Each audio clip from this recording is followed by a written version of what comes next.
They mocked the wrong woman.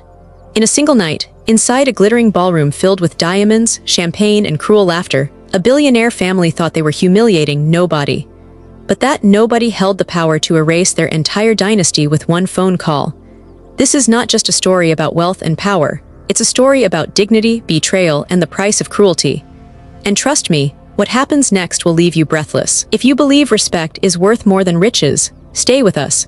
Because on Not So Perfect Family 365, we bring you the dramas that expose the darkest secrets behind the perfect family facade. Make sure to hit like and subscribe so you don't miss the moment when justice finally comes due. Snow feathered down over Lake Shore Drive like torn silk, whitening the city to a hush that didn't dare seep past the brass-handled doors of the Bankrupt penthouse. Inside, warmth and wattage and names that purchased senators pressed shoulder to jeweled shoulder. A chandelier the size of a studio apartment threw light that made diamonds look obedient. Laughter flared and broke like glass. "Invitation," the doorman said without looking at me. His voice was trained to be velvet on some throats and sandpaper on others. I offered the thick card. Alani Washington. He skimmed the page with exaggerated confusion, lips moving, finger crawling like a caterpillar across a list of names he didn't need to read. A couple behind me, fur and cologne, received a nod big enough to be a bow. "Ma'am," he said at last, turning the card as if counterfeits bled ink, "service entrance is around back." "It's the Gala," I said. "I'm expected." He gestured with his chin toward the alley, the way men gesture toward trouble they think is someone else's. Snow clung to my lashes. Every instinct I had honed in boardrooms told me to present facts, not feelings. "Check again," I said. He sighed the sigh of men bored by women who don't go away. He pretended to radio someone, then held out his palm. "ID." I gave it to him. "Illinois, new photo." He held the card up to the lobby light, tilted, squinted, ran his thumb over the laminate as if truth had texture. The couple behind me received warmth, laughter. "So good to see you." I received the cold arithmetic of delay. 90 minutes of still checking, ma'am, like a lullaby designed to bruise. I stood in heels on wet pavement while names sailed past me as if buoyed by invisible wind. My phone buzzed, a text from my younger brother, "Call me. Bank won't extend." Another from Sasha, my best friend since 6th grade and lately the person who canceled plans with surgical finesse. "Can't make the pitch Monday. Family thing. So sorry." A third from a number saved under initials only because truth is messier than her resume. "Don't come tonight. She's here." I stared at that one until the screen dimmed, and in the dim, my grandmother's kitchen rose around me, linoleum curling at the seams, steam from the pot curling my hair, her voice curling around my name. "Lanny," Nana Rose said in memory, tapping the table where bills lay like knives. "Every room you walk into, you belong there, even if they have to be taught." "Ma'am," the doorman finally said as if he'd done me a favor. He handed back my invitation and ID with 2 fingers. "You can go in now." Inside, there carried caviar and a rumor of cruelty. White orchids lounged in vases like bored heiresses. A string quartet sought out something expensive. Photographers drifted like sharks scenting blood. The room's center of gravity, Eleanor Bancroft wore winter on her hair and summer on her throat. Her smile could slice paper. She saw me and froze, then unfroze into performance. "How in the world," she called, voice bright enough to carry, "did housekeeping get past security?" Heads turned like flowers toward the sun.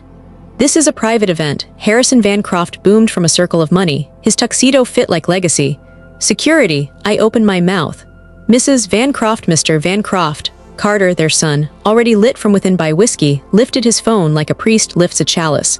"Hey, did someone order maid service?" His friends laughed the way people laugh when they want to be seen laughing. Blair, porcelain daughter with eyes that practiced looking down, pursed a sympathetic lip. "She must be lost. Someone show her the broom closet." A half-dozen lenses found me. I felt the familiar burn under my breastbone, the one that used to send me into bathrooms to breathe. I walked to the bar because water is not a political statement. The bartender looked at me, then lifted his gaze over my shoulder to Eleanor. The smallest shake of her head. "Staff drink later," she said to the air for the record. "Guests drink now." "I'm a guest," I said evenly. She smiled, soft and icy. "Sweetheart, you are a misunderstanding." A man near the fireplace, cheeks cut by a lifetime of smirking, whispered, "This city used to have standards." He didn't whisper softly enough.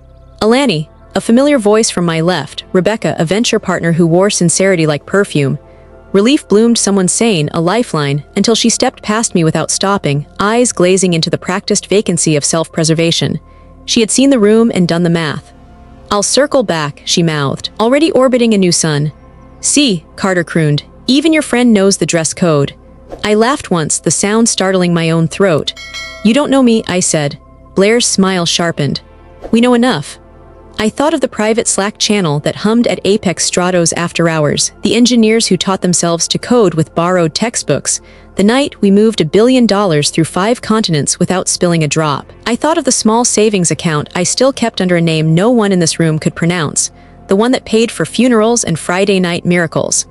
I thought of the man whose initials still lived in my phone, and the woman who'd shown up to the same parties lately with too bright lipstick and zero curiosity about the truth.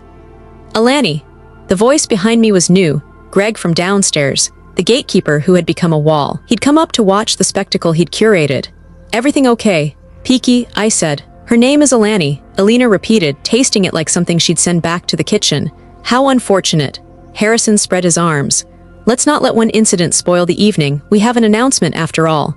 Laughter rose and fell, obedient. Blair drifted toward me with a glass of red so dark it looked like a dare. "You look thirsty," she said, voice sugared. "Let me." I held her gaze. "Thank you." Her wrist flicked. Her heel slid out, silk on marble. My ankle caught it. The world tilted. I went down hard, palms stinging, the glass tilting with me. Bordeaux loosed itself from crystal and found my dress with conspiratorial precision. Red spread across white like a signature. Phones lifted in a synchronized dance, shutters clicking like teeth. "Oh no," Blair breathed, hand to chest, eyes wide with practiced innocence. "She's so clumsy." Carter's laugh tore through the room. "This is gold." He pivoted his camera for the crowd, for the internet, for 1,000 strangers who would forget me by lunch and remember the punchline forever. Someone clapped. Someone else hissed. Someone whispered, "Who invited her?" And someone answered, "No one." I stayed on the floor a beat longer than dignity permits, because dignity is sometimes choosing the slower rise. The marble was cold under my skin. The room was hot on my face. In the chandelier's fractured reflection, I saw myself a dozen times, wine-stained, spine-straightening, mouth settled into the line that has cost men fortunes. "Security," Harrison said again, more softly now, as if he'd felt a draft. "Kindly escort." "Wait," Elinor said, eyes narrowed to a glittering thread. "Before she ruins anything else, take her phone." I closed my fingers around it. Across the room, beyond the laughter and the pearls and the performance, a violin string snapped with a sound like a gunshot. Heads jerked. The quartet faltered into silence.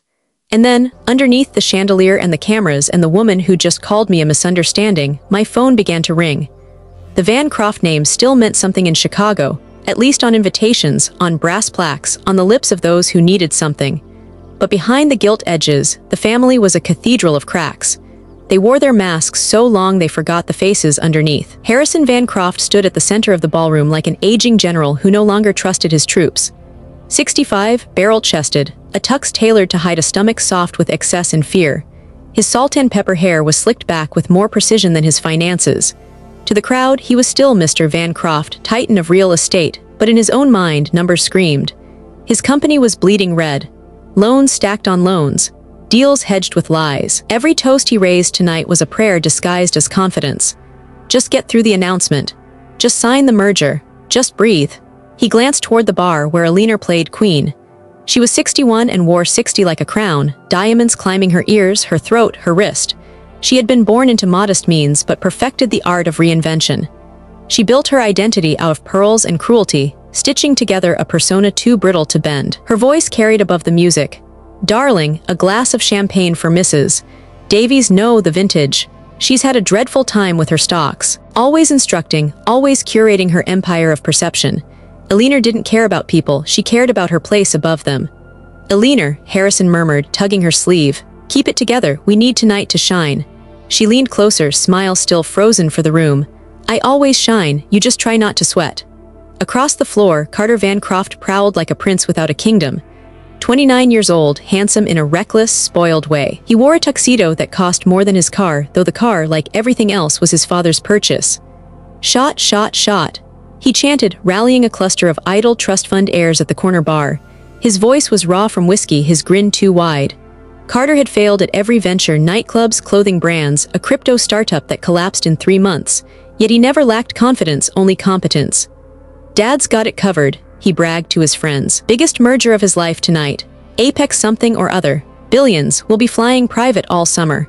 They cheered, clinking glasses, blind to the fact that their tickets were already void. Blair, the youngest at 27, didn't bother with Carter's noise. She moved through the room like perfume, noticed, inhaled, gone before you could place it. Beauty so sharp it was a blade, wrapped in silk. Her smile disarmed men twice her age. Her laughter convinced women she was harmless, but her eyes cataloged weaknesses. Blair had been Alina's pupil from the cradle, learning that charm was more effective than fists, that humiliation could be an art form. "Did you see her fall?" she whispered to a friend, manicured hand covering her lips as if the words were scandalous secrets. Like a clumsy child, I almost felt sorry, almost. The friend giggled nervously, scanning the room to make sure Alina approved. From the corner, Alina watched her children with a tightening jaw. Carter was sloppy, Blair too brazen, yet she loved them as extensions of herself, as proof she had built royalty. To the world, they were flawless. To her, they were insurance policies. Harrison saw something else, two liabilities he couldn't control. God help us if they ever had to stand on their own, he thought. The party roared on, music climbing, glasses rising, alliances whispering in dark corners. Deals were being brokered on handshakes and promises. The Van Crofts smiled, laughed, toasted. But beneath the marble floors, the family empire shook like a house built on sand. And at the very center of their storm, the woman they had mocked was still standing, wine-stained, phone in hand, eyes like a storm gathering. None of them realized she was already the axis their lives spun on. Carter raised his phone again, training the camera on her. "This is going viral," he slurred. "Bye-bye, Cinderella." Blair leaned closer, whispering just loud enough for her brother's mic to catch. "Not Cinderella, she's no one." But Harrison, across the room, felt something tighten in his chest. A premonition, cold and sharp, that the night was about to flip. That the stranger in the ruined gown wasn't nobody at all. And when her phone chimed again, clear, insistent, his glass slipped just enough for champagne to spill onto his cuff. He stared at the stain like a warning written in liquid gold. I learned invisibility the way other children learned piano scales, by repetition and listening for the wrong notes. When men in suits spoke over me, I practiced silence that sounded like agreement. When doors didn't open, I memorized the hinges. When people asked who my boss was, I smiled and said, "I'm in operations," because power moves easier when no one is watching it walk. Ghost, a hedge fund manager once called me, laughing over oysters I paid for. "You're a rumor with a ledger." A rumor can own the room. The first ledger belonged to Nana Rose, the spiral notebook she kept on the kitchen counter, the one with grocery lists and overdue notices and the neat columns of hope counted down to nickels. I can still see her thick fingers tracing numbers after her third shift, steam fogging the small window, radio whispering Al Green. She would look up at me and say, "Lanny, dignity isn't a luxury. It's rent. We pay it every day." I paid it by building something no one thought I could build. Nights in a borrowed coworking space that smelled like burnt coffee and lime disinfectant, hustling a prototype that would turn waste heat into usable energy for small buildings. Days cold calling landlords who hung up as soon as my voice betrayed gender and geography. A microloan at 17% because the banker liked my smile. Then a city grant after a councilman's chief of staff's cousin's husband agreed to meet me for 7 minutes and stayed for 2 hours. I learned to switch off tears and switch on spreadsheets. I learned shell companies in Delaware and how to stand so the camera caught my investor, not me. I learned to hire quietly and fire loudly, to make it clear to anyone who thought kindness meant weakness that I could count to 10 and to 10 million with the same calm. "You ever going to let them put your face on the cover?" David Chen asked me once, over takeout and non-disclosure agreements stacked like coasters. David is the one person who never blinks at big numbers or big feelings. He's been with me since the second lease and the first lawsuit. "Why?" I said. "The cover buys me nothing the contract doesn't. And the story? The story is for my grandmother. We didn't put my face on anything. It made deals cleaner. No one tried to charm me at awards dinners if they didn't know to seat me near the stage. No one heckled me at panels because they didn't know I was the person they came to hear. I let men earn microphones while I earned clauses. I built apex stratos in the shade, and in the shade we grew. When we had our first year with a 9 in front of the zeros, I bought a building in an LLC named for Nana's gardenia bush and never told anyone but the accountant. When a developer threatened to evict 30 small businesses to build 9 luxury condos, I bought his loan and gave him a week to relocate his ambition. When a factory overseas cut corners and cut hands, I flew there and moved production the same day. Ethics isn't branding, it's a cost center you invest in until it pays. But not everything I built was clean.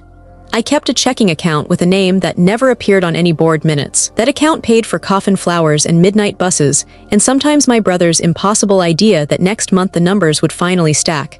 Marcus is good at breaking a sweat and bad at reading a balance sheet. Bank won't extend, he texted tonight. Just need a bridge, sis. My thumb hovered. We'd had this fight. We aren't a bridge, I told him last time. We are a family. Families don't float debt. They fix roofs before the rain. Just this once, he'd said, and I had wired quiet money into the quiet account and told myself it was the last time. Then there was Evan.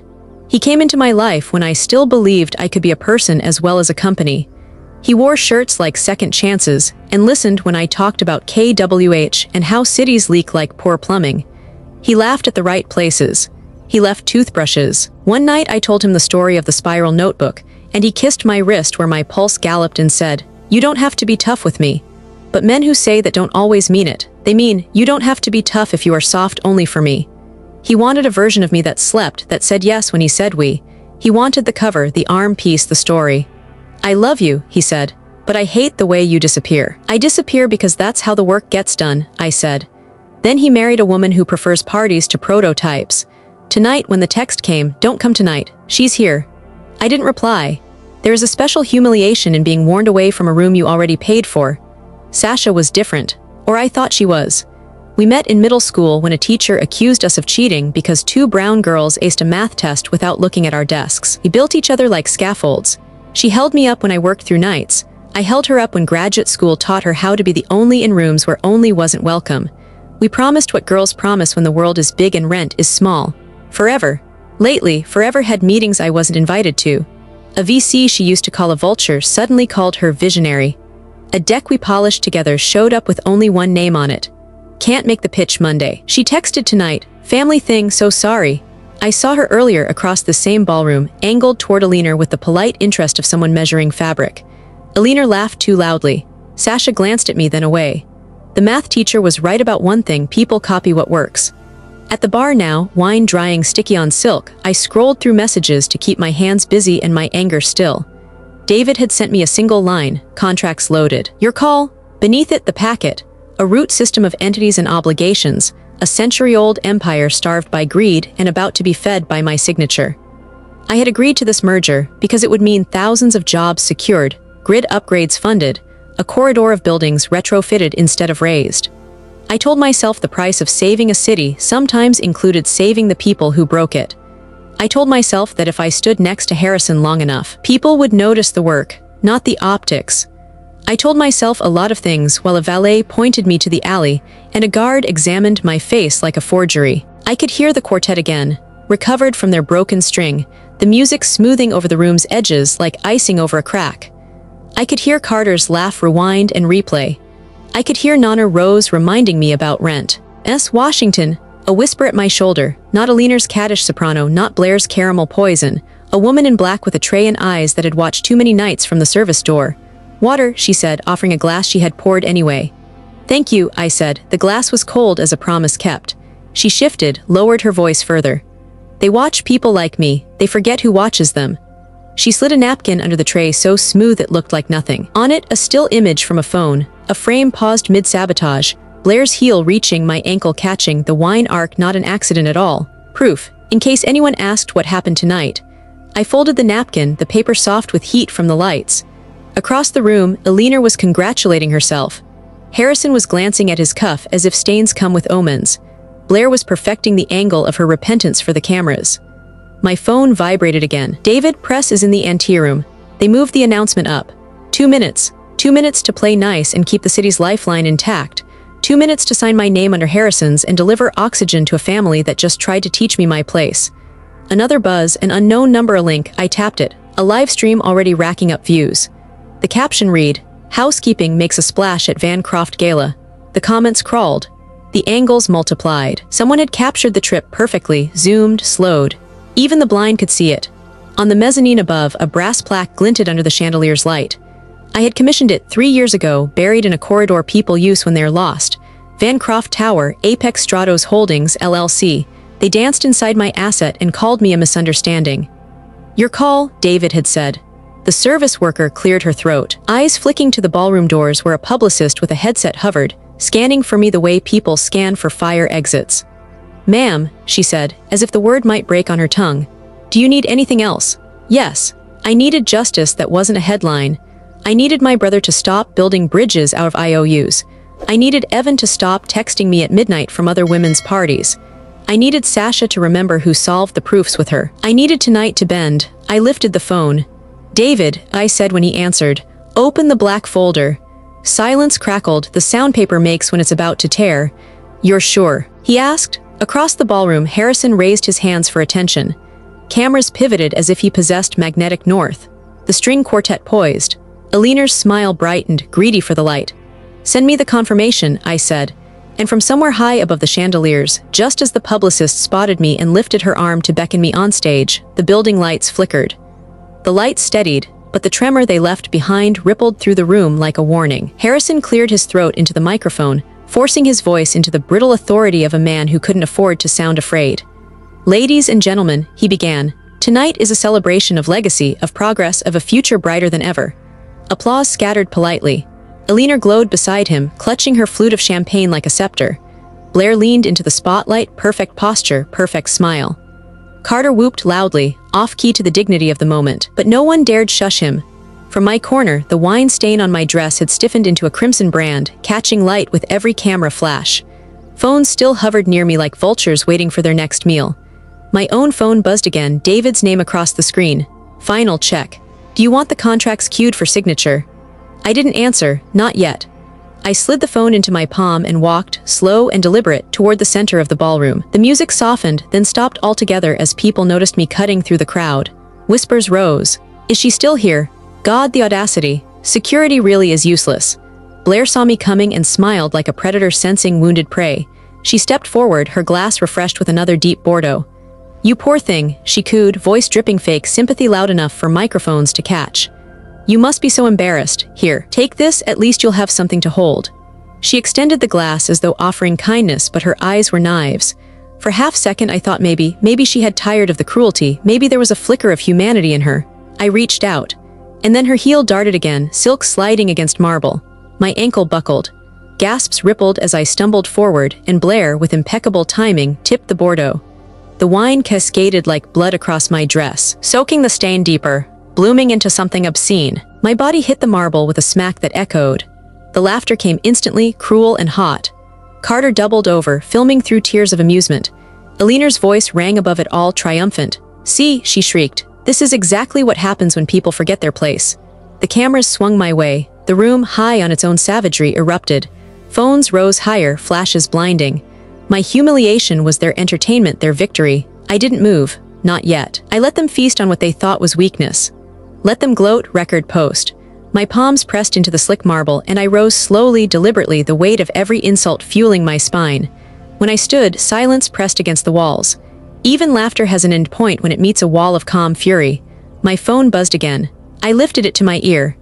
"MS, Washington," David's voice, crisp, professional, carrying across the speakers nearest me. "The Bankrupt merger contracts are finalized.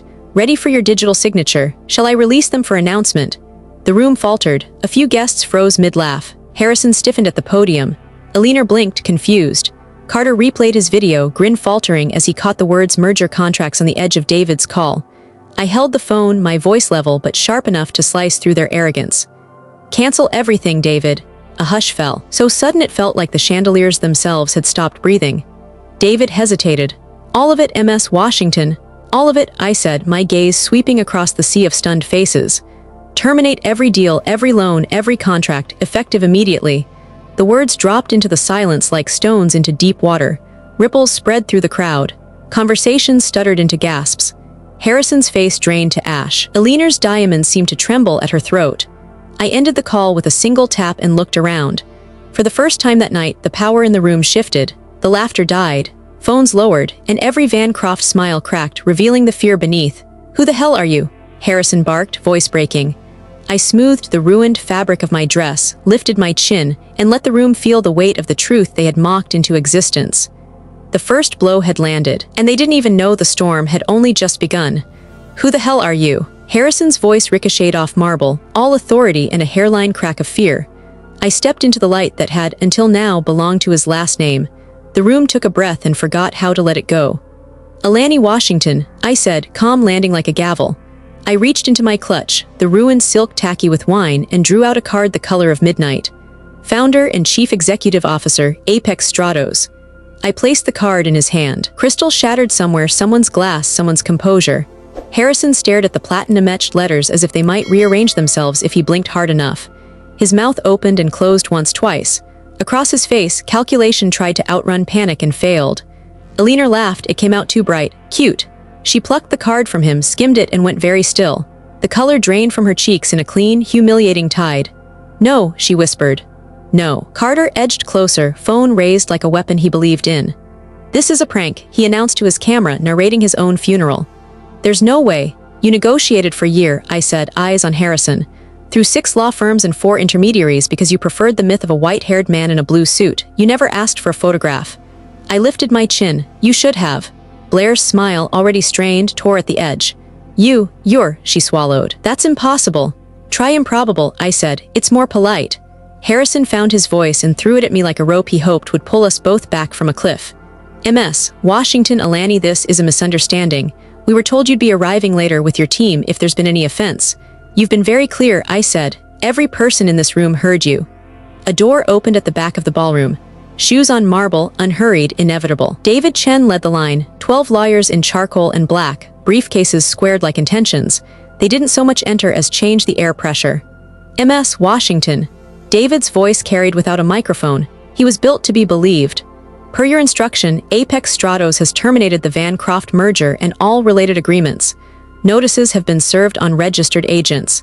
UCC liens filed. Acceleration rights exercised on outstanding lines of credit. Effective immediately. Gasps broke like surf. The string quartet lowered their bows, uncertain what key the evening had slipped into. A donor near the orchids put a hand to her throat and forgot that her diamonds were props. What? Harrison lurched toward David, then stopped, the room turning toward him like a jury. He forced a laugh that made his face older. You can't just, there are protocols. There are, David agreed pleasantly. Clauses for moral turpitude and public acts bringing disrepute to the transaction parties. Material adverse effect provisions triggered by undisclosed liabilities and reputational risk. Cure periods waived by prior breach. He glanced at Alina the way surgeons glance at charts before they cut. We have evidence. He meant the footage, the heel, the leg, the spill, already metastasizing across social feeds like a diagnosis. He meant the napkin in my clutch with the still image the staffer had slipped me like a sacrament. He meant the words the room threw at me and forgot were sharp enough to boomerang. Alina snapped to life, panic curdling into rage. You can't ruin us over a glass of wine. It was never about the wine, I said. A murmur rolled the length of the ballroom. The donors, the politicians, the people who traded proximity for favors, all started to do their own math. You could feel alliances shifting molecule by molecule. The woman from the museum who had bragged about locking up dates on the Bankrupt calendar slid her phone into her clutch and began sidestepping toward the exit. David lifted a sheaf of papers. By order of the Apex Stratos board, the following are hereby terminated for cause. The proposed equity infusion and merger valued at $2.5 billion. The Chicago Metropolitan leasebacks, technology license agreements, supply chain contracts, and sponsorships pledged to the Bankrupt Family Foundation. He didn't raise his voice, he didn't need to. Apex Stratos further calls all outstanding short-term credit facilities and demands immediate repayment pursuant to Section 8.2. Harrison's hands shook. You will bankrupt us. I held his gaze. You did that already. Carter shoved his phone into David's face. I'm recording this. This is illegal. This is reverse. Careful, David said softly. Words have invoices. Blair turned to me, something like pleading, warring with contempt.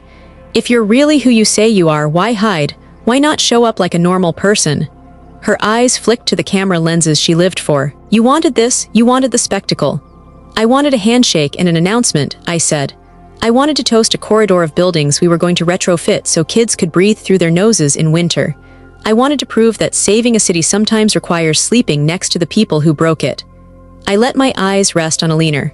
I wanted one quiet night where character wasn't a tax. A tremor of guilt, or opportunism, ran through the crowd. Men who had laughed were suddenly frowning, morally allergic to the footage they'd gleefully captured. Women who had whispered broom closets remembered, all at once, daughters who look like me. Harrison reached for me as if proximity could rewind a room. MS. Washington Alani, my company employs 8,000 people. Please, think of them, think of the city. If you can just sign tonight, we can correct what happened. We can.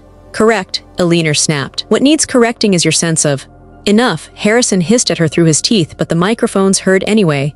8,000 people, I said, still to him.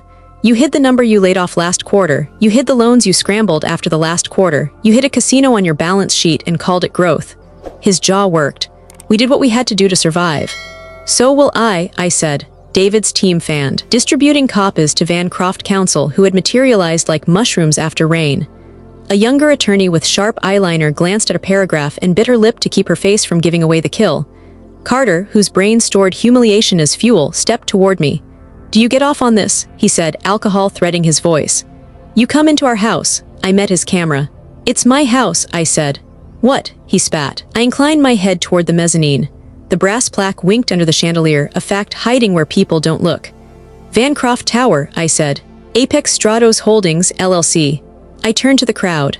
I bought the building 3 years ago. Tonight you locked me out of my own lobby. A ripple of laughter, frightened, apologetic, opportunistic, trembled at the edges of the room. Someone clapped once, then stopped, correctly frightened of being the first to choose a side out loud. Lies, Billionaire said, but her voice had lost its weaponized sheen. Title is public, David said mildly. Cook County Recorder. It would have been enough, the card, the papers, the plaque, but the room had more to give. Alani, a man said behind me, voice familiar enough to cause a small, involuntary tightening in my chest. I turned. Evan, he'd shaved the beard. The shirt fit better. The eyes were the same, earnest, dark, unsure where to put remorse when it doesn't fix anything. He had a hand on Blair's back, gentle, proprietary. Her fingers rested on his sleeve like ownership paperwork. Of course, I said quietly, of course. Blair's mouth curved. Oh, she said, pity distilled. You two know each other. Evan looked at me and then away, and that was answer enough. Wife, Blair said, sweetness sugared with victory. She lifted her left hand and let the ring catch light. The room made that small, terrible sound it saves for car wrecks and celebrity divorces. Billionaire clasped her hands, delighted at a narrative that felt like oxygen. Well, she announced brightly, if you needed any further evidence, she came here tonight with an agenda. Sasha appeared at Billionaire's shoulder the way fog appears over water gradually, then all at once. She had on black silk and the lanyard of someone who belonged behind velvet rope. I was just telling Mrs. Bankrupt, she said without looking at me. We can manage this with a statement and the right outlets. We frame it as a misunderstanding. We get ahead of the clip. My mouth went dry. You're advising them. Her eyes met mine, flat for the first time in 20 years. It's work, she said simply. You chose your side, Lanny, I chose mine. A dozen small memories, sleepovers, a shared locker, the way we had backed into each other during a fight in 10th grade and come out laughing, sat up and asked to be counted. I counted them and put them away. There would be time to rage later, or there wouldn't. Either way, rent was due. Harrison saw the new angle and lunged for it. This is a personal vendetta, he said, pointing between me and Evan, between me and Sasha, making a messy constellation and pretending it spelled motive. You're humiliating my family because of some affair. You're humiliating your family, I said. I just turned on the lights. From the doorway, a publicist with a headset gestured frantically at her phone, then at me, then at the ballroom screens that had been set to loop the Bankrupt Foundation logo all night. The logo flickered, jumped, and was replaced by a split screen. The napkin still of Blair's heel, the slow-motion video from a guest's Instagram, and because the internet is both cruel and thorough, Carter's live feed, his voice crowing over my fall. Captions bloomed like fungus. She's so clumsy. Housekeeping. Know your place. No one applauded. Blair's face collapsed. Turn it off, she hissed, but the screens belonged to the building and the building belonged to me. David leaned in. His voice a low thread only I could hear. One more thing. Someone is trying to place a story with 2 blogs about a secret account in your name. They have partial routing numbers. Looks like a leak from a community bank manager who shouldn't have looked. We can kill it, but it's going to get loud for a few hours. The room sharpened around me. The quiet account that buried my grandmother and bought my brother time was not illegal. It was not even unusual for people who remember where they came from. But optics are a currency, and someone had just decided to spend mine. Across the marble, Sasha's phone lit up. She glanced down, then at me, surprise blooming slow, like she was seeing the first crack in a mirror she had trusted. Billionaire, misunderstanding the change in her face, squeezed her arm. Harrison, sensing blood that did not belong to him, straightened. What's wrong, MS? Washington smiled, small and mean. Problem? I slipped my phone into my palm. Nana Rose's voice rose through the noise like a hymn. We pay dignity like rent. David, I said, louder now, letting the room hear me breathe. We don't hide, we explain, draft a statement. The account is personal, lawful, used for family emergencies and community grants that don't want press. If they want the receipts, we'll show receipts. On it, he said. Evan took a step forward. Hand out? Alani, please. Blair caught his wrist. Don't, she said, terror and possession braided in her whisper. I looked at the man who once told me I didn't have to be tough and had chosen a life where someone else's softness was the point. You made your choices, I said. He flinched.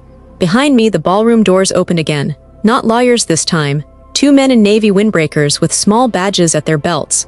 They moved with the patient, predatory calm of people who collect unpleasant signatures for a living. The taller one scanned the room, found me, and started forward, envelope in hand. MS. Washington, he said, voice carrying across a crowd that had forgotten how to breathe twice in one night. We have an order you'll want to see. The 2 men in navy windbreakers cut through the ballroom with a rhythm that silenced even Carter's drunken laugh. Guests parted without realizing they had moved, like water yielding to a prow. The taller man carried the envelope flat against his palm. The shorter one's eyes scanned the crowd with the detachment of someone who had seen enough wealth collapse to know it always looked the same. MS. Washington, he said again. His voice was low but carried in the stillness. We're here on behalf of the Illinois District Court. Gasps rippled. Guests leaned in, hungry for scandal. Eleanor's lips curved. Finally, she thought, a turn in her favor. Harrison's shoulders sagged with the relief of a drowning man spotting a boat. Blair whispered something into Evan's ear, and he looked at me as if he wanted to step closer, but her grip tethered him. The taller agent held out the envelope. This is a notice of deposition regarding Apex Stratos' discretionary accounts. Effective immediately, you're required to appear. David appeared at my side, intercepting the papers with a calm efficiency that made the room's pulse stutter. Counsel will review, he said, sliding the envelope into his briefcase without breaking stride. He turned to me. Preliminary subpoenas, likely phishing, we anticipated this. His voice was low enough for me only. Someone triggered it. Someone in this room. My eyes flicked to Sasha. She froze, phone still in her hand, screen glowing with a chain of texts she didn't mean for me to see. She looked away, shame briefly crossing her face before hardening into calculation. Eleanor mistook the moment for victory. You see, she called out, raising her champagne glass like a gavel. She's not untouchable, they're here for her. But the crowd didn't cheer, they were watching me, waiting to see if the queen they had mocked was about to fall. I took the microphone from Harrison's trembling hand. The weight of it was familiar, negotiation in 100 boardrooms condensed into metal and mesh. I'll cooperate fully, I said evenly, letting my gaze sweep the room. Because unlike some dynasties, Apex Stratos keeps records, transparent ones. The agents nodded once, satisfied, and stepped back. They had delivered their blow. They would watch the fallout from safer distances. But the damage was already blooming across the marble, like spilled ink. Investors who had circled the Bancrupts like vultures were now slipping toward the exits. One man closed his tab on his phone with frantic swipes, muttering about pulled capital.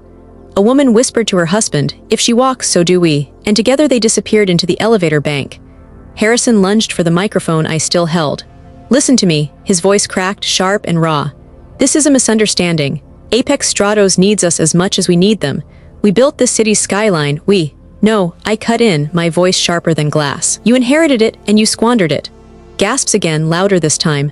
A woman in pearls clutched her chest, a man in cufflinks muttered, "She's right." The tide was turning visibly, audibly. Carter shoved through the crowd, phone in hand, still filming.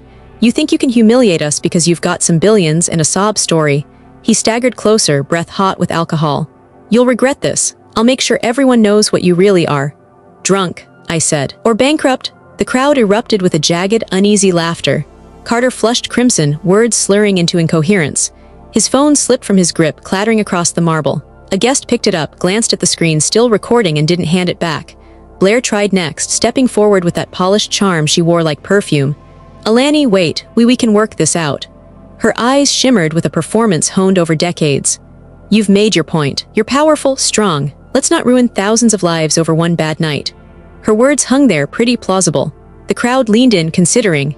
I thought of Nana Rose's cracked hands, of my brother's text begging for another bridge, of Evan's eyes locked on the floor, of Sasha's betrayal written in blue light on her phone, and of the laughter that still echoed in my bones, the chorus of housekeeping and broom closet. "One bad night," I said softly. "This is who you are when you think no one is watching." Eleanor broke then, snapping under the weight of her unraveling empire. "She's trash," she screamed, voice jagged. "Always was, always will be. You don't belong here." The room recoiled, masks dropped. People who had tolerated her cruelty for status now saw only liability. Her words didn't land like power anymore, they landed like proof. And in that silence, David raised his hand, holding his phone. Contracts terminated, liens filed, accounts frozen, confirmation received. The words were a sentence. A dynasty executed in real time. Harrison dropped to a chair, face buried in his hands. Carter staggered backward, eyes wide and vacant. Blair's mascara streaked down her cheek as she whispered, "Daddy." Alina stood rigid, diamonds trembling as if refusing to acknowledge gravity itself. Around them, their guests, once allies, now opportunists, fled in waves. The Van Crofts were no longer royalty, they were contagion. And in that cavernous ballroom, as the last violinist slipped his bow into its case, my phone buzzed once more. A new message. From an unknown number: "You're not finished yet. Check the account." My stomach tightened. The crowd had seen the collapse of a family. They hadn't yet seen the next blow meant for me. The unknown text blinked on my screen like a low battery warning: "You're not finished yet. Check the account." Which account? I knew before my thumb moved. The quiet one. The one with a name that never appeared next to Apex Stratos. The one that paid electric bills for grandmothers in February and burial costs in July, and sometimes bridges my brother swore would become roads. I opened the banking app. A new alert sat at the top like a bruise. New device login: South Loop, 8:17 p.m. Beneath it, transfer pending. $250,000 to North Ash Advisors LLC. A countdown clock: 0004:51 to cancel. "David," I said without lifting my eyes. "My personal account. Someone's trying to move $250,000. Which someone?" He was already tapping, already signaling to a woman on his team whose earrings looked like punctuation.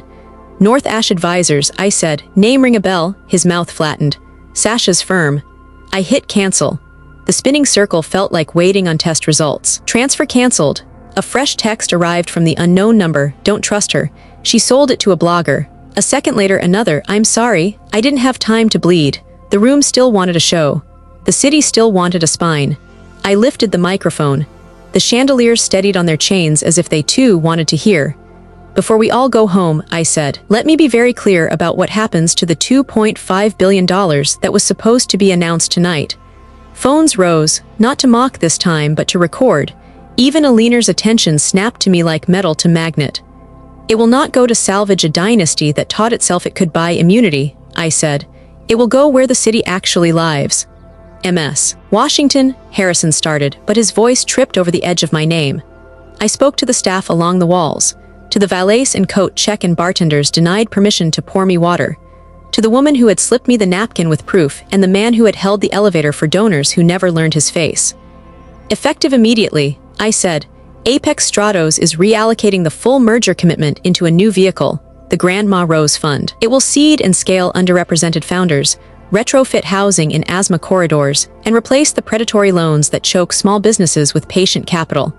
There will be an independent board, community leaders, not just suits and open books." I looked straight at the cameras. "And there will be an ethics clause. If you've been recorded humiliating people who serve your drinks and clean your floors, you don't qualify. Not for a dime." A sound moved through the room, part applause, part relief, part the scraping off of rot. The service worker who'd handed me water pressed her fingers to her lips. A bartender's eyes filled and steadied. Someone in back whispered, "About time," like a prayer. Alina recovered enough to sneer. "Charity as revenge." "This isn't charity," I said. "It's investment. With returns measured in clean air, open storefronts, and children who sleep without mold in their lungs." I turned slightly. "Patricia." Her voice came bright and controlled through my phone on speaker. "Yes, MS Washington. File the articles tonight. Set up the grant portal within 72 hours. First tranche of $300 million in 10 days, prioritizing businesses within a 5-mile radius of the south and west side corridors we mapped last quarter. Contracts with the retrofit crews we vetted. Partner with the community banks, the ones that didn't redline in 96 and 08, match them dollar for dollar." "On it," she said. "And media." "National in the morning," I said. "Local first." A reporter in a black dress, one of the few people here paid to ask better questions, lifted her chin. "MS Washington, will you acknowledge that tonight's events influenced your decision?"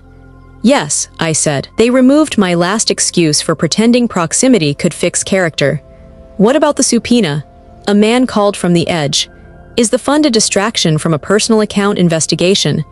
"Nothing about my personal account is a distraction," I said, turning the blade into a mirror. "It's lawful. It pays for funerals, for bridge loans no bank will dignify, for grants that prefer to be anonymous. If someone wants to weaponize it, I'll show my receipts and ask to see theirs." Sasha stood very still beside Alina, as if motion might call lightning by name. She kept her eyes on the reporter, but I saw the way her throat moved when she swallowed. The unknown text flashed in my palm again. "I'm the teller. I'm sorry." She leaned on me. I thought the message cut off. Another followed, a photo, Sasha and the bank manager, Alina between them like a powdered bridge. My bones went cold. Blair stepped forward, mascara drying into fossilized streaks. "I can help," she said, voice gone small, intimate. "We can partner, brand the fund with our foundation, use our channels." "The same channels you used to stream a stranger's humiliation?" I asked. "No," her mouth trembled. "You said this wasn't about revenge." "It isn't," I said, and I meant it. "It's about governance." Carter found his courage the way he found everything else at the bottom of a glass. "You think the internet loves you?" he snarled. "They'll love watching you fall. We'll sue. We'll—" David slid a look at him that could have chilled a kiln. "By all means," he murmured. "File." Harrison put both hands on the podium, the microphone catching the rawness he could no longer package. 8,000 employees, he said, steadier now, as if pleading for them might save him. "The fund won't feed them, the merger would have." "Then you should have behaved like men who deserve the future they want," I said. "Not like men certain it is owed to them." Something changed then. It wasn't loud. It was the absence of something loud. The audience stopped acting like an audience and started acting like witnesses. You could feel them rehearsing their retellings. I was there the night the Bancrupts fell. You could feel them reposition their bodies toward the exits, but also toward the next thing, the fund, the story that wouldn't stain their hands. I lowered the mic a fraction. "Maya," I said, looking at the service worker who'd saved receipts with a napkin, "come see me after. We'll need staff, smart ones, to run intake for the fund. Night shift pays more than the day." Her mouth fell open. She nodded once fast, as if afraid the offer might evaporate if she breathed too hard. Patricia's voice landed in my ear again, lower now. "One complication. Bancroft Council just filed an emergency motion. Ex parte TRO to restrain the reallocation as tortious interference with a critical transaction. A judge, late-night calendar, signed a temporary freeze on the specific earmarked tranche. We can still move on other lines, but the headline number is paused." "So they won't go quietly," I said. "We're docketed for 9:00 a.m., Patricia said. "I've got declarations ready. The videos help more than I want them to." I raised the mic for the last time that night. "For anyone confused," I said, "an old empire just tried to stop new money from reaching the neighborhoods it ignored for a century. We'll see them in court at 9. Applause started at the back, messy and real.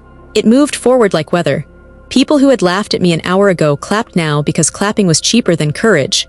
Somewhere in the noise, I heard Nana Rose's radio crackle and the clink of her spoon against the pot, steady and sure.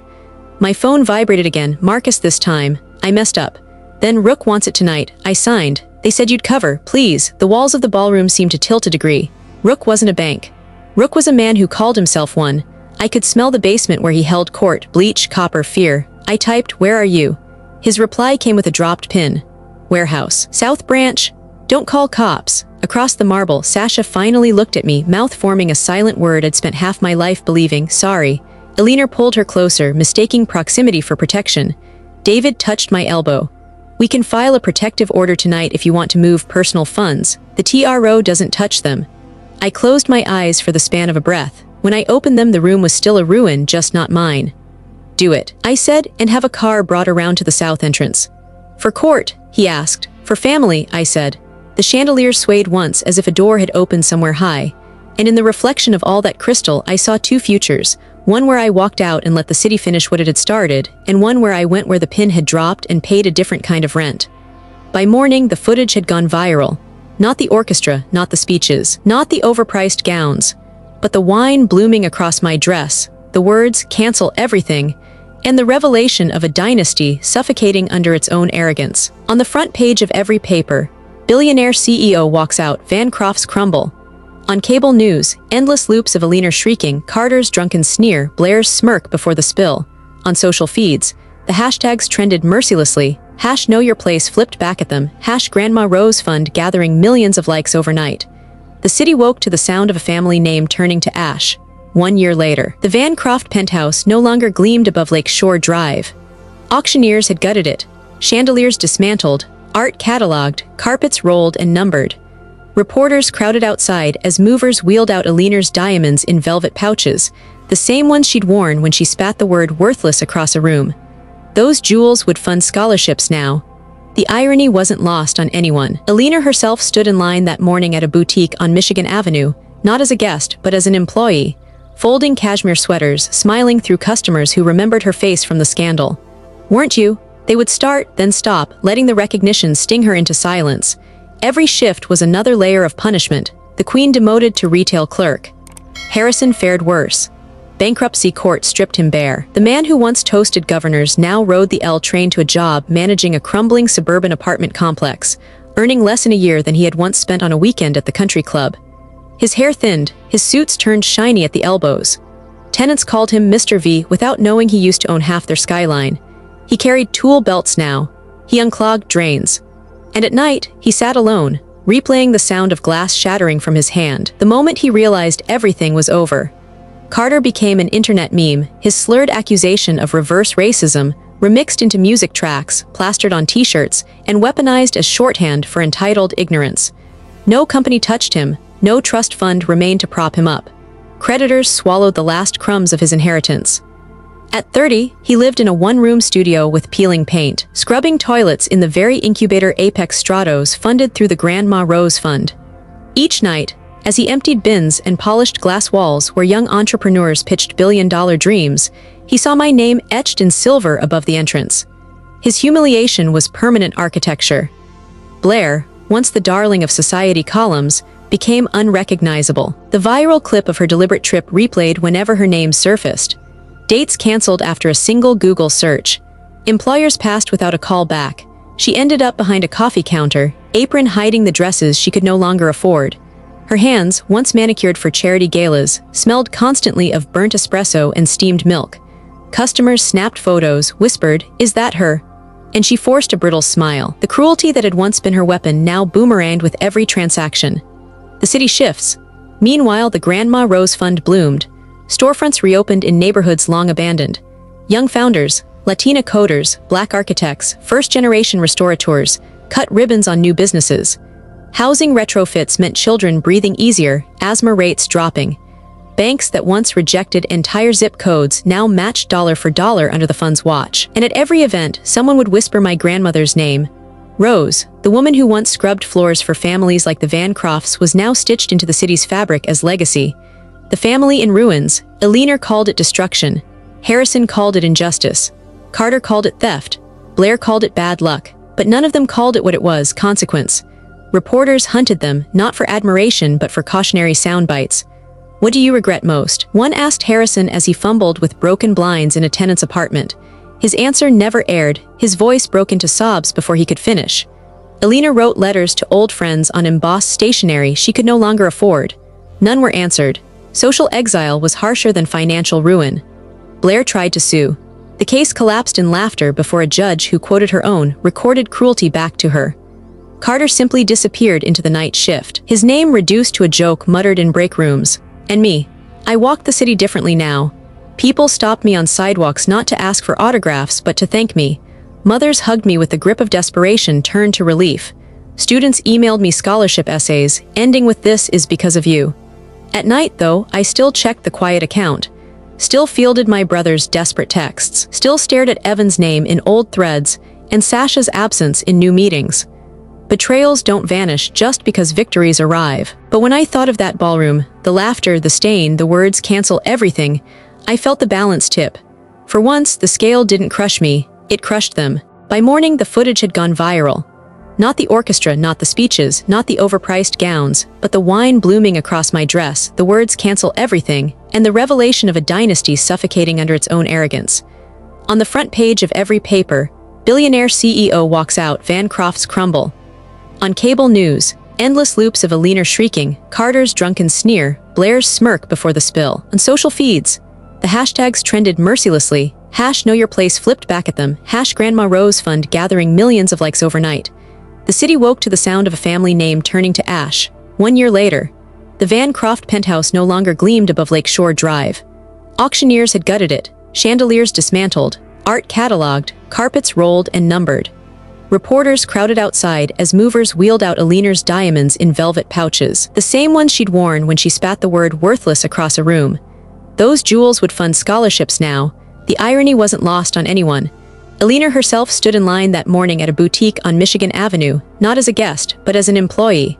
Folding cashmere sweaters, smiling through customers who remembered her face from the scandal. "Weren't you?" They would start, then stop, letting the recognition sting her into silence. Every shift was another layer of punishment. The queen demoted to retail clerk. Harrison fared worse. Bankruptcy court stripped him bare. The man who once toasted governors now rode the L train to a job managing a crumbling suburban apartment complex, earning less in a year than he had once spent on a weekend at the country club. His hair thinned, his suits turned shiny at the elbows. Tenants called him Mr. V, without knowing he used to own half their skyline. He carried tool belts now. He unclogged drains. And at night, he sat alone, replaying the sound of glass shattering from his hand, the moment he realized everything was over. Carter became an internet meme, his slurred accusation of reverse racism remixed into music tracks, plastered on t-shirts, and weaponized as shorthand for entitled ignorance. No company touched him, no trust fund remained to prop him up. Creditors swallowed the last crumbs of his inheritance. At 30, he lived in a one-room studio with peeling paint, scrubbing toilets in the very incubator Apex Stratos funded through the Grandma Rose Fund. Each night, as he emptied bins and polished glass walls where young entrepreneurs pitched billion-dollar dreams, he saw my name etched in silver above the entrance. His humiliation was permanent architecture. Blair, once the darling of society columns, became unrecognizable. The viral clip of her deliberate trip replayed whenever her name surfaced. Dates canceled after a single Google search. Employers passed without a call back. She ended up behind a coffee counter, apron hiding the dresses she could no longer afford. Her hands, once manicured for charity galas, smelled constantly of burnt espresso and steamed milk. Customers snapped photos, whispered, "Is that her?" And she forced a brittle smile. The cruelty that had once been her weapon now boomeranged with every transaction. The city shifts. Meanwhile, the Grandma Rose Fund bloomed. Storefronts reopened in neighborhoods long abandoned. Young founders, Latina coders, Black architects, first-generation restaurateurs, cut ribbons on new businesses. Housing retrofits meant children breathing easier, asthma rates dropping. Banks that once rejected entire zip codes now matched dollar for dollar under the fund's watch. And at every event, someone would whisper my grandmother's name. Rose, the woman who once scrubbed floors for families like the Van Crofts, was now stitched into the city's fabric as legacy. The family in ruins. Alina called it destruction. Harrison called it injustice. Carter called it theft. Blair called it bad luck. But none of them called it what it was, consequence. Reporters hunted them, not for admiration but for cautionary sound bites. "What do you regret most?" one asked Harrison as he fumbled with broken blinds in a tenant's apartment. His answer never aired, his voice broke into sobs before he could finish. Alina wrote letters to old friends on embossed stationery she could no longer afford. None were answered. Social exile was harsher than financial ruin. Blair tried to sue. The case collapsed in laughter before a judge who quoted her own recorded cruelty back to her. Carter simply disappeared into the night shift, his name reduced to a joke muttered in break rooms. And me. I walked the city differently now. People stopped me on sidewalks not to ask for autographs, but to thank me. Mothers hugged me with the grip of desperation turned to relief. Students emailed me scholarship essays, ending with "This is because of you." At night, though, I still checked the quiet account. Still fielded my brother's desperate texts. Still stared at Evan's name in old threads and Sasha's absence in new meetings. Betrayals don't vanish just because victories arrive. But when I thought of that ballroom, the laughter, the stain, the words cancel everything, I felt the balance tip. For once, the scale didn't crush me, it crushed them. The Van Croft name, once etched into skyscrapers and gala programs, became shorthand in business schools. Professors used it as case study, the cost of cruelty. Students underlined a phrase in their textbooks, character is currency, respect is investment, and the last image anyone carried of the Van Crofts wasn't wealth or power or legacy. It was a family sitting in their own ruin, watching a woman they called nothing walk away with everything that mattered. The city softened under late light, brick glowing, train tracks humming like low prayer. A year had turned the scandal into a syllabus. The Grandma Rose Fund had its own letterhead, its own war stories, its own waiting room with chairs that didn't wobble. We'd cut ribbons and cut checks and cut through the smugness of banks that once redlined people like paper, and still, some nights, I found myself staring at the quiet account as if numbers could confess. A text lit the screen, meeting confirmed. 7:00 p.m. St. Bridget's basement. Anonymous. The number was blocked, the location was not. Security, David asked when I forwarded it. I'll take Jules, I said. Our head of ops could bench press 2 of me and had better instincts than a courthouse sniper. Bring your patience, he said. The pro bono line today stretched out the door. Also, North Ash Advisors dissolved last week. Sasha filed a DBA under Southgate. She's still shopping that personal account angle. We've got it bottled up, but she's nimble. Noted. Alani, he added softer, watch the nostalgia, it's a habitual liar. St. Bridget's basement smelled like coffee and floor wax and the kind of hope that arrives in paper cups. Folding chairs formed a circle. A handwritten sign on the door, open meeting, keep your story, share your name. Ah, Jules murmured. Open meeting, I said, it could be anything. It was Carter. He stood, hands in pockets, hair too clean for poverty, eyes too tired for entitlement. The fluorescent lights flickered across a face internet memes had already owned. Hi, he said to the room, voice sanded down to plain. I'm Carter and I'm an alcoholic. Hi, Carter, the circle murmured back. He looked at me, didn't flinch. I used to think humiliation was a sport. Turns out it's cardio. You can keep it up for hours and still go nowhere. Weak laughter rippled, he swallowed it. I scrubbed toilets now in a building with her name on the door. He nodded toward me without pointing. Some nights I look up through the glass at these kids with backpacks and big ideas and I want to hate them. Then I remember the guy in the mirror. His sponsor, a man with hands like baseball mitts, squeezed his shoulder. Keep going, he said. Carter licked his lips. My family made a career out of consequences deferred. That bill came due. I thought if I burned slow enough, no one would see the smoke.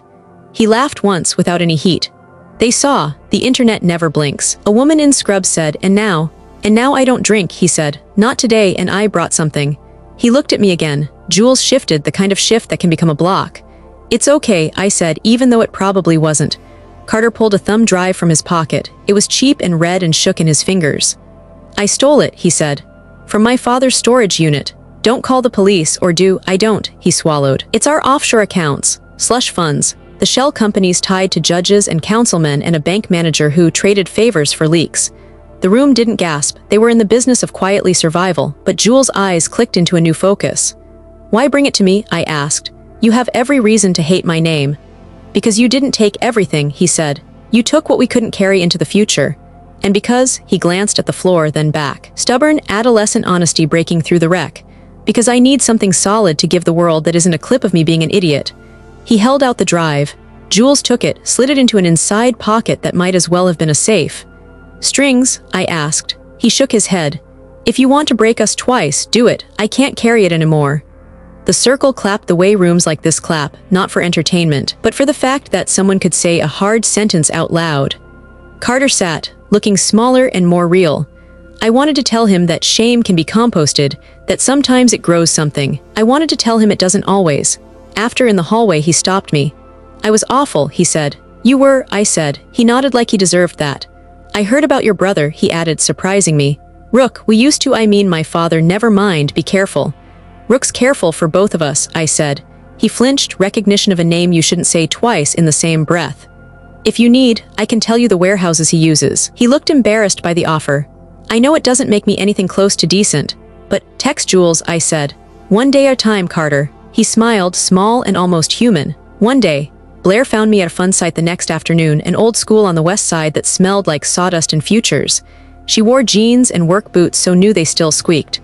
Before you say anything, she blurted, I'm not here to ask for money. You're here because I got fired. She laughed, short and bitter. Apparently there's a threshold for customers filming you frothing milk while whispering racial slurs from a year ago.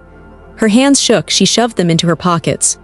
I heard you're hiring intake for South Corridor. I know I'm toxic. I know, but I can type. And I can take it, the looks, the whispers. Maya, now our night intake lead, came down the steps with a clipboard and a hard hat stickered with a hand-drawn rose. She squinted at Blair. You're the heel. Blair took the hit. Yes, Maya tipped her head, measuring. Why should the fund pay you to work for the future you tried to steal? Blair's eyes glossed, but she didn't reach for pity. Because the future shouldn't depend on whether I ever deserve it, and because I owe you 1,000 boring hours of typing for every second of that clip. Maya looked at me. I looked at Blair. 6-week probation, I said. Night shift, minimum wage plus hazard for the internet, not the site. You answer phones, you log applications, you do not speak to press. Blair's nod was gratitude layered with shock. Thank you. Maya thrust the clipboard into her hands. Start with box inventory, and if you even look at my stapler wrong, I will end you. Blair almost smiled. Fair. As they disappeared down the hall, David's text landed. We imaged the drive. It's real. Names you know. Also a surprise, see me. The surprise was Sasha. Her email address recurred in a correspondence folder named Northash/liaisons. Thread after thread, polite and precise, mapping introductions between a leaner and a South Loop bank manager, between that manager and a blogger who paid rent in clicks, between the blogger and a PAC that printed mailers about responsible investment in neighborhoods that had never seen a dime. Inside baseball, David said. They were going to kneecap the fund, then roll out a community alternative with terms that look generous until you read line 6. Can we prosecute? I asked. For what? He spread his hands. Being morally bankrupt, I'm still looking for the statute.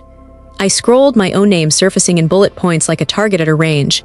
Then near the bottom, a PDF, GRC Holdings pledge, $10 million, restricted for asthma corridor retrofits. Anonymous. Who's GRC? I asked. David's mouth made a line. Bankrupt Family Trust, pre-collapse. They've been liquidating assets through a holding entity. Someone there wants to send you money without their last name attached. Harrison, I said. Most likely. I stared at the pledge like it could catch fire. We can't take it, David shrugged. Money is amoral. The question is whether the strings are. The phone on my desk buzzed. Jules, lobby, you've got company. I expected a camera crew. I got Harrison. He had less hair and more humility. His suit was decent and clean but not expensive. His shoes had walked a fair distance without complaint. He held his hat in his hands like a man in a movie who knows the next line matters. I made an appointment, he said, stopping a polite distance from my door. Under another name. You could have sent a check, I said. I did, you shouldn't take it. I'm here to talk you into taking it anyway. David lingered. Harrison nodded at him. David didn't nod back. 5 minutes, I said. He sat on the edge of the chair as if it might decide he wasn't worth it. I'm not here to ask forgiveness, he began. I'm here because my grandchildren have asthma, because the vents in the complex I manage cough plaster, because men I hired in another life chose expedience over air. His hands tightened. Because I was a coward for too long. $10 million buys a decent apology tour, I said. It buys filters and windows and crews. He said, it buys a corridor where a kid can run without wheezing. We don't cleanse reputations, I said. I know, that's why the name isn't on it. He looked up. Take it, not for me. For the hallways I can't fix quickly enough. I studied the man who had once cut me out of the air with a word. He stared back without the old armor, stripped to whatever people are when the last excuse is gone. On one condition, I said, you testify, not in court, in public, about what you hid, who helped you hide it, what it costs to build a city like a fortress. He blanched, then nodded. Yes, David coughed a warning. Optics. I'm done tidying optics. I said, we tell the truth or we don't tell anything. Harrison stood. There's one more thing. He pulled an envelope from his jacket. Inside, a printout, a list of warehouse leases under names that sounded like backroads. Rook, he said, and the name made the room colder. He has a piece of everything downriver. He's coming for you through people who owe him because of people who owe you. Your brother. I know, I said. Do you? Harrison's eyes sharpened. Because Rook knows how to turn love into leverage. He taught me. I paid him to teach someone else. The admission tasted like iron in the air. Why are you telling me this? Because shame can be composted, he said, and the words cracked something fragile in me. That's what I tell myself when I carry a plunger past a door that used to open for me. He left before I could decide whether to despise him or not. At midnight, Maya knocked on my office door with a face that made my stomach drop. We have a problem, she said, dropping a manila folder on my desk. Quarterly audit, line 38. Line 38 was a transfer $260,000 from a project account to a vendor named Orion Building Services. We don't use Orion, I said. We do now, Maya said, for exactly 3 invoices paid within the last 10 days. Jules pulled the prints. Shell. She said, P.O. Box, no payroll, no trucks. Who authorized? I asked. Maya's eyes didn't waver. My login. Jules' jaw tightened. You didn't. Of course I didn't, Maya snapped, then checked herself.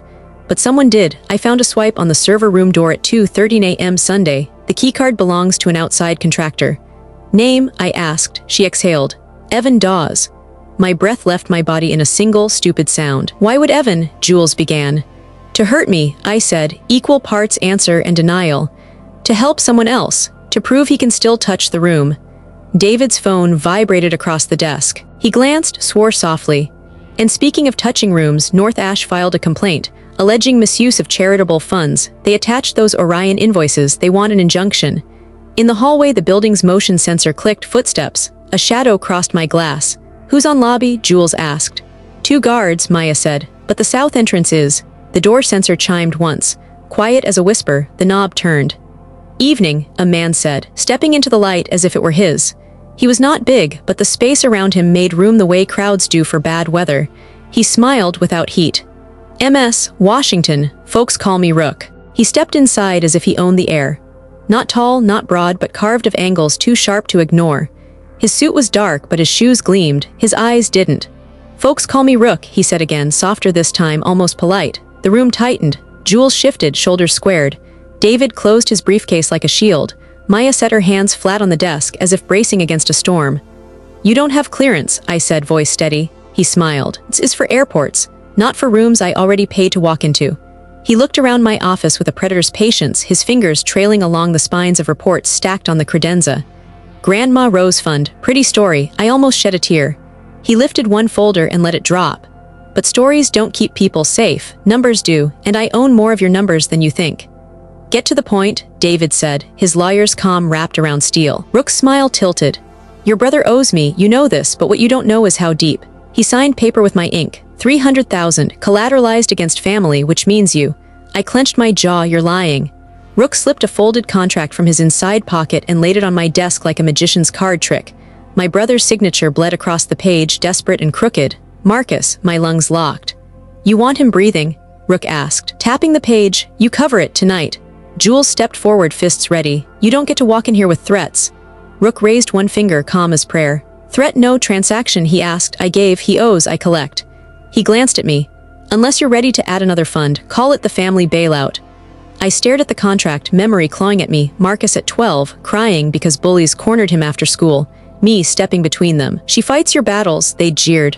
I had every time, and here he was again, hiding behind the only shield he knew. David opened his mouth, but I cut him off. How long do we have? Rook grinned. Sunrise, interest adds teeth every hour.